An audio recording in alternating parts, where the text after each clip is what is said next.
Entre a última ceia e a festa dos deuses, fio da história. Aí sim, aquilo que eu falava sobre aquela paródia da última ceia e a tal da festa dos deuses, né, essa pintura. Os simpáticos organizadores dos jogos talvez não soubessem esta pequena história, mas a ignorância não os torna inocentes. Já os comentadores televisivos são, na grande maioria, inocentes. Na sequência da polêmica causada por uma das cenas da cerimônia de abertura dos Jogos Olímpicos, muitos sabichões, inclusive comentadores das nossas televisões, como Ana Gomes, o autor aqui é português, criticaram a reação dos católicos e dos cristãos, de modo geral, que se indignaram.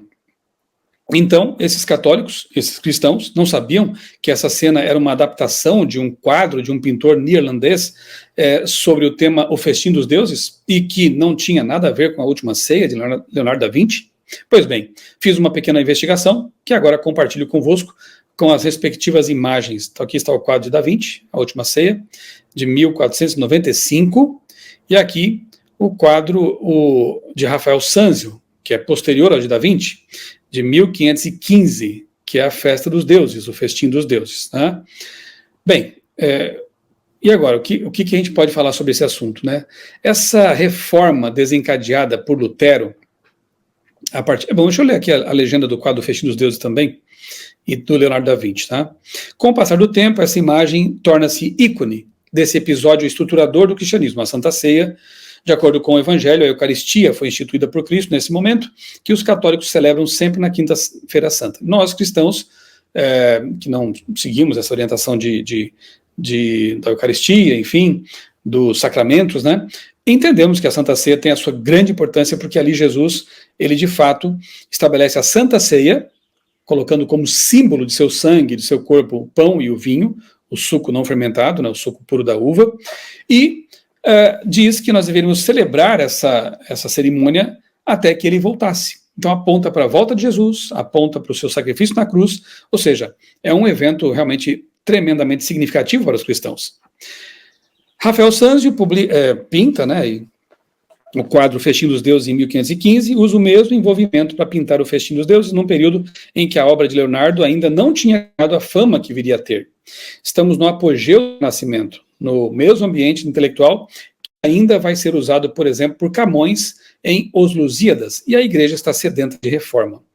Mas essa reforma, desencadeada por Lutero a partir de 1517, vai trazer mais do que a reforma das instituições, que quase todos desejavam. Lutero nega a maior parte dos sacramentos, incluindo a Eucaristia, e o ministério da transubstanciação, que é aquela crença de que o sacerdote, ao elevar a hóstia ali, transformaria literalmente aquele pão ali no corpo de Cristo. Enfim, é uma crença, um dogma católico. Né? Certamente por isso os artistas que continuaram a pintar o Festim dos Deuses colocaram-no antes no jardim, separando a tradição greco-romana das novas polêmicas suscitadas pela Reforma. A memória da Última Ceia ganhou um novo sentido desde então e passou a ser preservada. Então o festim passa a ser pintado no jardim, ok? Para diferenciar como é o caso aqui, ó, um quadro iniciado por Bellini em 1436, 1416, mas terminado por Tiziano, 1490, 1576. Mostra precisamente essa envolvência, né, os deuses gregos ali num jardim, ok? Aqui, o mesmo se diga de O Festim dos Deuses, pintado por Rubens, 1577, 1640, também não estão numa mesa, né, ali a mesa, e O Festim dos Deuses, atribuído a Jan van Balen e Hendrik van Kessel, moradores da católica Antuérpia, em meados do século XVII, também aqui num jardim, ok? Até que, veja só, outros temas semelhantes, como o Triunfo de Baco, por Velázquez, 1629, também foram pintados na envolvência de um jardim. Os nossos simpáticos e inocentes organizadores dos Jogos Olímpicos desconhecem toda essa tradição católica ou pura e simplesmente ignoraram-na. Rubens, Tiziano, passou longe, né? Bem, entretanto, em 1635, Jan Harmens van Bijlert, neerlandês calvinista, estabelecido em Utrecht, que visitara a Itália e se deixou influenciar por Caravaggio, resolveu também pintar o Festim dos Deuses, mas ao contrário do que faziam seus colegas católicos de Antuérpia, decidiu repor o festim em torno de uma mesa, ao modo da icônica Última Ceia. Está aqui, então, a referida pintura. Resumindo, o quadro de Bijlert Bislert não é a representação original do Festim dos Deuses, que foi pintado em plena Contra-Reforma por católicos, num outro enquadramento.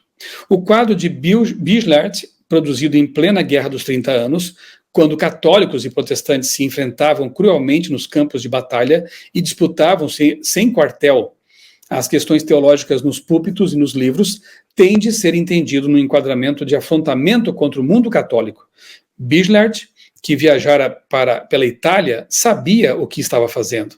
Os simpáticos organizadores dos Jogos Olímpicos talvez não soubessem dessa pequena história que aqui vos alinhavei, mas a ignorância deles não os torna inocentes. Já os comentadores televisivos, repetindo o que li lá no começo, são de fato, na sua grande maioria, inocentes e ignorantes. Então, não cola realmente essa ideia de que era uma paródia desse quadro e não da Santa Ceia, né? Até porque todos que assistiram entenderam muito bem a mensagem, e nós sabemos que esse pessoal gosta de causar, gosta de criar polêmica e afrontar a religião dos outros, desde que essa religião seja uma religião pacífica, né? Porque se for outra, eles têm medo.